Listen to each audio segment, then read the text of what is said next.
ஆதியாகமம் 15வது அதிகாரம் 1வது வசனம் இப்படியாக சொல்கிறது, நீ பயப்படாதே, நான் உனக்கு கேடகமும் உனக்கு மகா பெரிய பலனுமா இருக்கிறேன். இன்னைக்கு ஏசப்பா நம்மளை பார்த்து சொல்றாங்க, பயப்படாதே, நான் உனக்கு கேடகமா இருக்கிறேன். அது மட்டும் இல்லை, நான் உனக்கு மிகப்பெரிய ஒரு பலனா கூட இருக்கிறேன் அப்படிங்கிறாரு.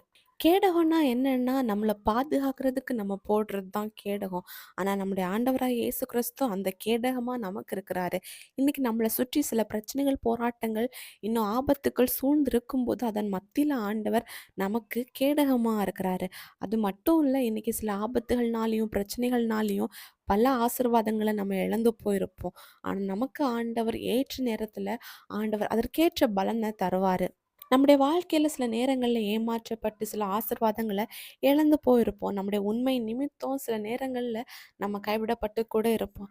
ஆனால் அதன் மத்தியில் ஆண்டவர் நமக்கு ஒரு புதிய பலனை தருவார். நம்ம பயந்து போகிற சூழ்நிலைகள் எல்லாமே நம்ம ஆண்டவர் நமக்கு கேடகமாக இருக்கும்போது அது நிமித்தம் நம்ம பல ஆசீர்வாதங்களை பெற்றுக்கொள்ள முடியும்.